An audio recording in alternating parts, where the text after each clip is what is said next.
PTI के party इख्तिलाफात की हंडिया बीच चौराहे पर फूट गई। उमर अयूब ने पार्टी सेक्रेटरी जनरल के ओहदे से इस्तीफा दे दिया। बानी पीटीआई के नाम खत अपने सोशल मीडिया अकाउंट पर भी जारी कर दिया।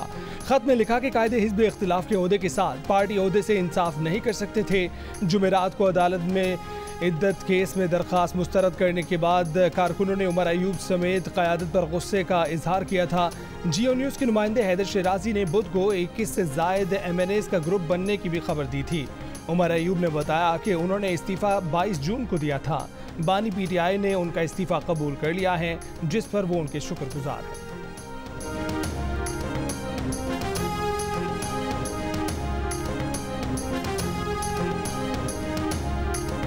हमें फ्रस्ट्रेशन हो रही है, तंग हो रहे हैं इन एक्शन से। हो सकता है कि कोर कमेटी का कोई हो तरीका जो हमें नहीं पता, हम कोई भी कोर कमेटी में नहीं है सिवाय अली के और असद कैसर के। इसमें डूबियस कैरेक्टर्स बहुत है, डूबियस इन द सेंस जो गायब थे 1 साल जब ये 9 मई के बाद से। पीटीआई की MNA शानदाना गुलजार ने पार्टी के मुस्तरिब अरकान के नाम जियो न्यूज़ को बताए थे। बुध को उन्होंने जियो न्यूज़ के हैदर शिराजी को बताया कि शहरियार आफरीदी का पैगाम यही था कि बानी पीटीआई की रिहाई के लिए कुछ नहीं हो रहा, इसलिए मुस्ताफी हो जाना चाहिए। असद कैसर ने सुना तो कहा कि फिर वो भी मुस्ताफी होंगे। शेर अफजल मरवत, अली मोहम्मद खान, जुनेद अकबर, पंजाब से अमीर सुल्तान और शब्बीर कुरैशी के भी यही जज्बात हैं और वो पार्टी की बेअमली की वजह से तंग हैं। शानदाना गुलजार ने कहा कि सियासी और पार्लिमानी कमेटी में मशकूक अफराद हैं।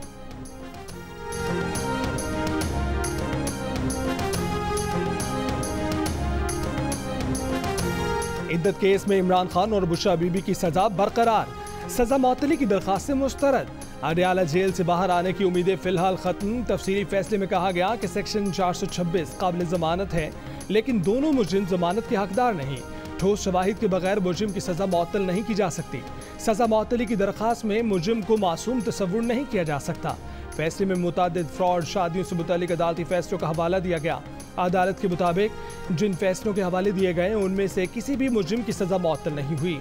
फैसला एडिशनल सेशन जज अफजल मजोका ने सुनाया। डिस्ट्रिक्ट एंड सेशन कोर्ट्स ने बानी पीटीआई और बुशरा बीबी की दरखास्तों पर 25 जून को फैसला महफूज किया था। ट्रायल कोर्ट ने 3 फरवरी को बानी पीटीआई और बुशरा बीबी को 7 साल की कैद की सजा सुनाई थी।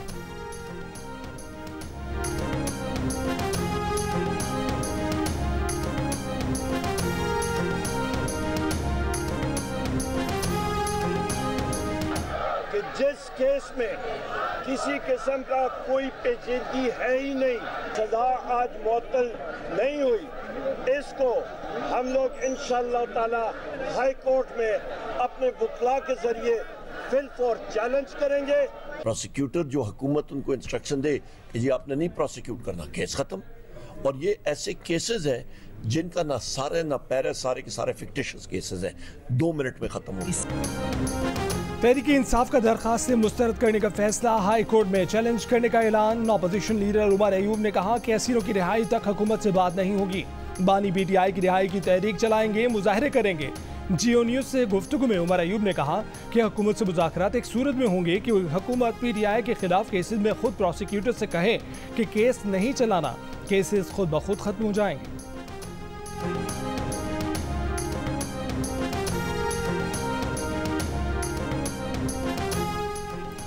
दौरान इद्दत निकाह केस में सजा के खिलाफ अपील मुस्तरद होने के बाद बानी पीटीआई से पार्टी रहनुमाओं की अडयाला जेल में मुलाकात।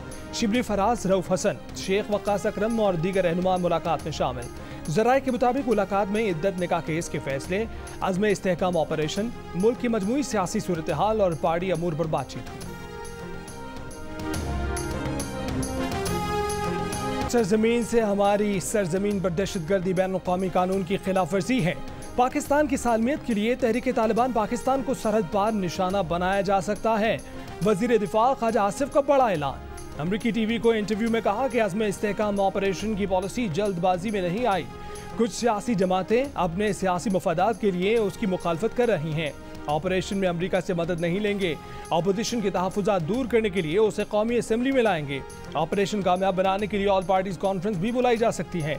एक सवाल पर ख्वाजा आसिफ ने कहा कि बानी पीटीआई की रिहाई का जवाब अदलिया ही दे सकती है। वज़ीर आज़म शहबाज शरीफ ने बराह रास्त बानी पीटीआई को मुज़ाकरात की गैर मशरूत पेशकश की है।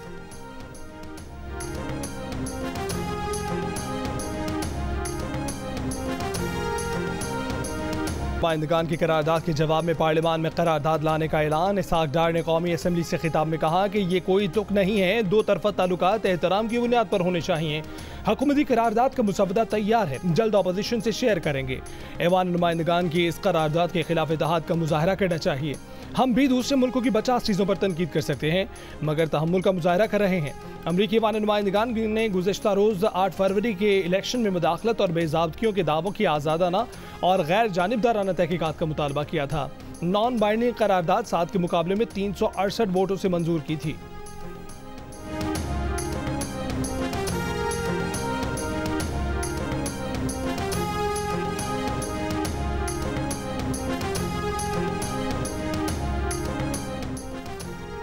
JUIFA के अमीर मौलाना फजलुर रहमान ने कहा है कि जिम्मेदार रियासत की बजाय वक्ती इश्तियाल और उजलत में फैसले किए जा रहे हैं। रियासत के मामला धमकियों और जज्बात से तय नहीं होते। माजी में ऑपरेशन नाकाम हुए, एक बार फिर ऐलान कर दिया गया कि ऑपरेशन किया जाएगा। ऑपरेशन के बाद जब लोग वापस जाते हैं तो उनके घर नहीं होते। क्या आप फिर कौम को मुश्किल में डालना चाहते हैं? एपेक्स कमेटी से ऑपरेशन का फैसला आया। अज़्म इस्तेहकाम की शुरुआत ही अदम इस्तेहकाम से हो गई। क्या पार्लियामेंट को एतमाद में लिया गया? क्या हम अफगानिस्तान को मुस्तहकम की बजाय गैर मुस्तहकम करना चाहते हैं? ईरान से दोस्ती हो सकती है तो अफगानिस्तान से क्यों नहीं?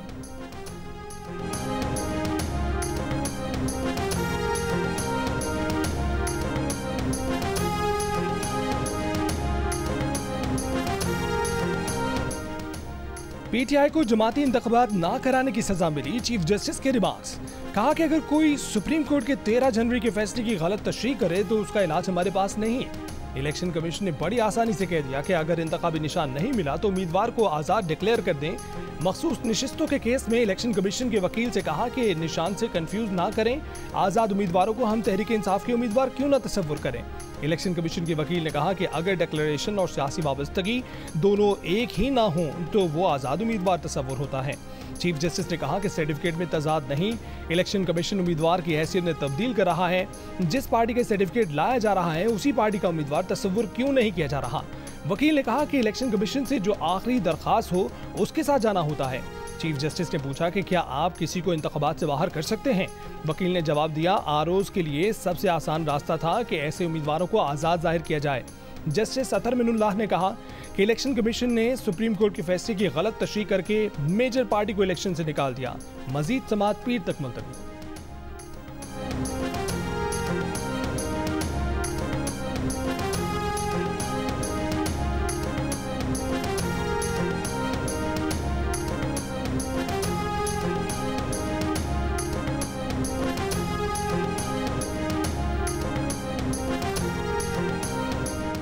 अदालतों को सियासी मुकदमात से फुर्सत नहीं। अगर हम चाहते हैं हमारी अदालतें 134 नंबर से बाइज्जत नंबर पर आएँ तो मुस्बत तब्दीलियाँ लाना होंगी। वफाकी वज़ीर कानून आज़म नज़ीर तारड़ का कौमी कमीशन बराए वक़ार निस्वा कॉन्फ्रेंस से खिताब। कहा कि सुप्रीम कोर्ट ने ख़वातीन को विरासत में हक देने से मुतल्लिक अहम फैसले किए हैं। माशरे में आज भी ख़वातीन पर तशद्दुद हो रहा है। लाहौर हाई कोर्ट ने इंसदाद दहशतगर्दी अदालत के जज को हिरासत करने के खिलाफ अस्कुल नोटिस को रिट पिटिशन में तब्दील कर दिया। जस्टिस शाहिद करीम ने रिमार्क दिए कि इस केस में प्रोसिक्यूटर और अदालती मामून मुकर्रर करेंगे। विफाकी हुकूमत ने मौक़िफ़ इख्तियार किया कि अगर हमें पता चले किसी ने जज से मिलने की कोशिश की तो तफ्तीश के लिए तैयार हैं। जस्टिस शाहिद करीम ने रिमार्क दिए कि अदालत हिदायत जारी करेगी ISI और IB से मुतल्लिक वज़ीर आज़म जिम्मेदारी उठाएं। इसके बाद भी कुछ हुआ तो बराह रास्त वज़ीर आज़म से पूछेंगे। वज़ीर आज़म को जिम्मेदारी लेना होगी। IB और ISI वज़ीर आज़म के मातहत हैं। IG पंजाब को हिदायत की जाएगी कि आइंदा रास्ते बंद करने पर जज से मुशावरत के बाद कदम उठाया जाए।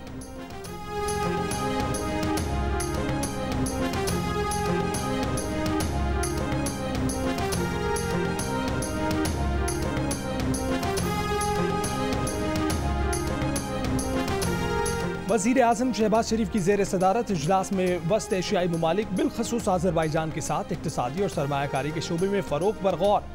वज़ीर आज़म की ताउन और तिजारती शराकतदारी को मजबूत बनाने का जामे अमल तश्कील देने की हिदायत। कहा कि जोग्राफियाई लिहाज से पाकिस्तान वस्त एशियाई रियासतों के लिए समंदर तक इक़्तिसादी राहदारी का कुदरती रास्ता फराहम करता है। आज़रबाईजान और पाकिस्तान के माबैन तिजारत और सरमायाकारी के वसी मौक़े मौजूद हैं।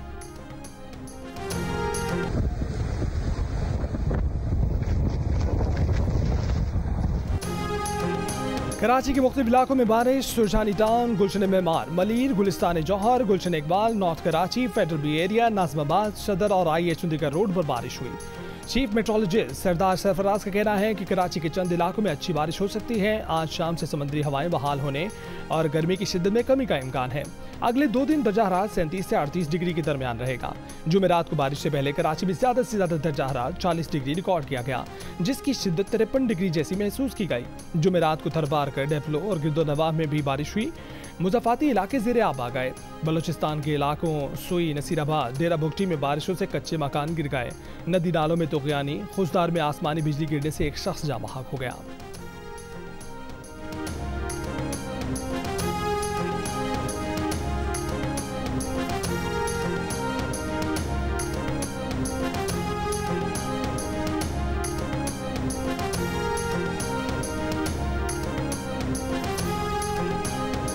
शहरों में शदीद गर्मी में तवील लोड शेडिंग, बिजली की एलानी और गैर एलानी बंदे से शहरी बिलबिला उठे। पेशावर में हजार खानी के रिहायशियों का बिजली की लोड शेडिंग के खिलाफ एहतजाज। रिंग रोड ट्रैफिक के लिए बंद। कहा कि पेस्को बिजली की लोड शेडिंग कम करने के वादे से पीछे हट गई। दिन में 18 घंटे तक लोड शेडिंग की जा रही है। करक शहर में 21 घंटे की लोड शेडिंग से निज़ाम जिंदगी मफलूज। मुल्तान के शहरी तवील लोड शेडिंग के साथ बिजली के ज्यादा बिलों से परेशान। कराची में कहीं 10 कहीं 12 घंटे की लोड शेडिंग ने शहरियों की जिंदगी अजीरन बना दी। लियाकताबाद C1 एरिया और C एरिया के वकीलों का रात में बिजली की बंदिश के खिलाफ एहतजाज। लियाकताबाद से 3 हट्टी आने वाली सड़क कई घंटे बाद बहाल कर दी गई।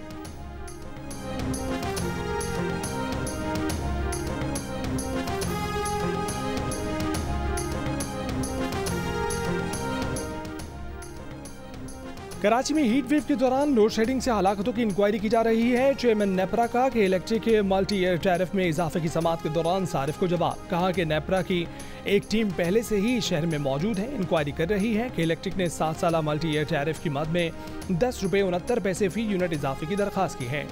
मंजूरी की सूरत में जुलाई 2023 से 2030 तक फी यूनिट 44 रुपये 69 पैसे होगा।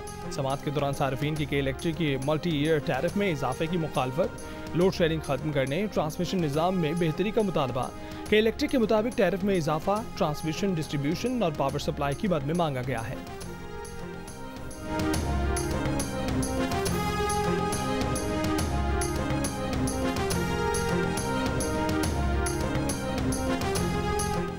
हीट वेव के दौरान इलेक्ट्रिक को कराची में लोड शेडिंग से रोका जाए। जमात इस्लामी ने सिंध हाई कोर्ट में दरखास्त दायर कर दी। वजारत तवानाई, नेपरा और के इलेक्ट्रिक फरीक दरखास्त में मौक़िफ़ इख्तियार किया गया कि शहर में दर्जा हरारत 40 डिग्री से ज़ायद है। हीट वेव की वजह से सैकड़ों शहरी रोजाना अस्पताल लाए जा रहे हैं। कि इलेक्ट्रिक औसतन रोजाना 16 घंटे की लोड शेडिंग कर रही है।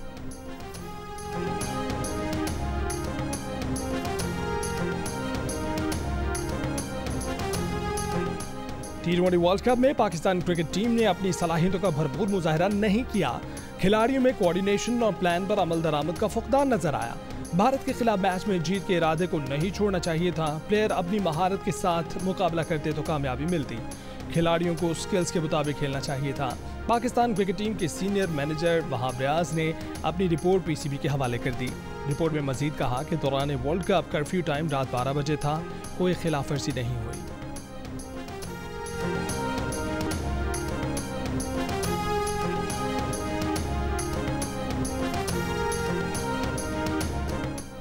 रिटायरमेंट के बाद दोबारा नौकरी करने वाला पहली नौकरी की पेंशन से महरूम हो जाएगा।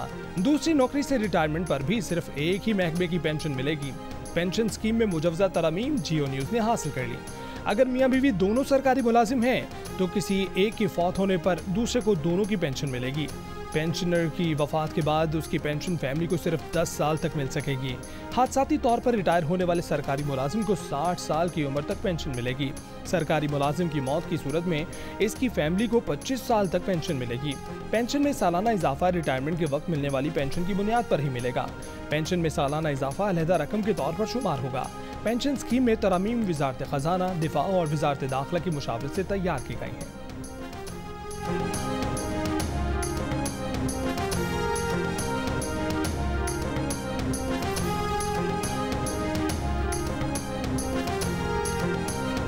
ईरानी सदर इब्राहिम रईसी की हादसाती मौत के बाद ईरान में सदारती इंतखाबात आज होगा। 2 उम्मीदवारों की दस्तबरदारी के बाद मुकाबला अब 4 उम्मीदवारों में होगा। हतमी नताइज का ऐलान 2 रोज में किया जाएगा। कोई भी उम्मीदवार 50% से जायद वोट हासिल न कर सका तो इंतखाबात का दूसरा मरहला होगा। सदर इब्राहिम रईसी और दीगर 7 ईरानी ओहदेदार गुज़िश्ता माह हेलीकॉप्टर हादसे में जान भाग हो गए थे।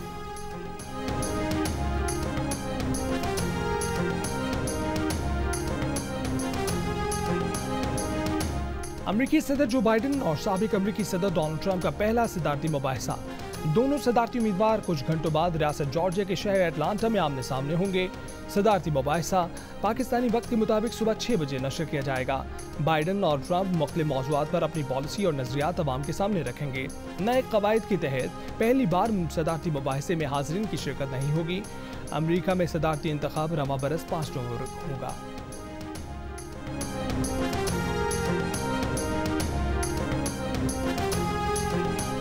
अमेरिका ने अपनी सरजमीन पर कातिलाना हमले की साजिश का मामला भारत के साथ आला सतह पर उठा दिया।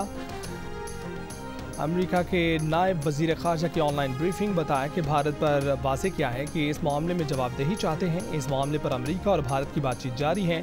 कानून नाफिज करने वाले चैनल्स के जरिए मजीद मालूमात मिलने का इम्कान है।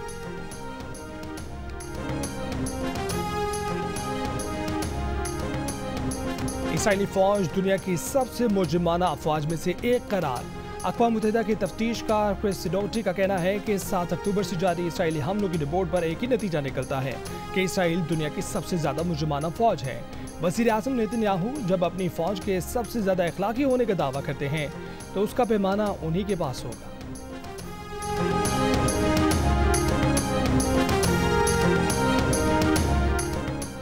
इसराइली फौज की शुमाली गजा में शुजाइया पर चढ़ाई। हज़ारों फ़लस्तीनी दोबारा जबरी नकल मकानी पर मजबूर। रिहायशी इलाकों पर बमबारी जारी।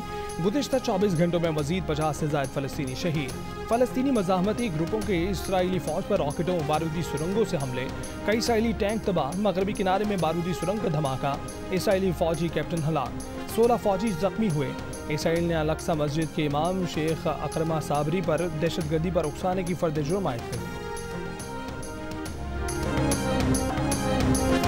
कीनिया में टैक्सों में इजाफे के मुतनाज़ा बिल की वापसी के बाद भी मुजाहरे जारी। मुजाहिरीन का सदर से मुस्ताफ़ी होने और नए इंतखाबात का मुतालबा। मुख्तलिफ शहरों में पुलिस के साथ फौज तैनात। सदारती दफ्तर और पार्लियामेंट जाने वाले रास्तों पर रुकावटें लगा दी। कई मकामात पर पुलिस और मुजाहिरीन में झड़पें। पुलिस की मुजाहिरीन पर आंसू गैस की शेलिंग, रबड़ की गोलियों पर फायर की।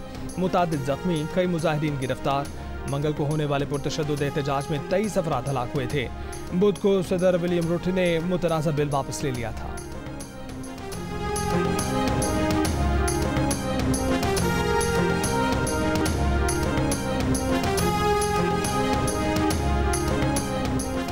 और यूरो कप फुटबॉल में जॉर्जिया का तारीखी कारनामा। पुर्तगाल को 2 गोल से हरा दिया। पहली बार किसी बड़े इवेंट के प्री क्वार्टर फाइनल में जगह बना ली। जॉर्जिया के साबिक वजीर आजम का टीम को 84 लाख पाउंड देने का ऐलान। प्री क्वार्टर फाइनल में स्पेन को हराने की सूरत में मजीद इतनी ही रकम देने का वादा। ग्रुप एफ से जॉर्जिया के साथ पुर्तगाल और तुर्की भी राउंड ऑफ 16 में पहुंच गए। यूरो कप का नॉकआउट मरहला हफ्ते से शुरू होगा। पहले दिन जर्मनी का मुकाबला डेनमार्क और स्विट्जरलैंड का मुकाबला इटली से होगा।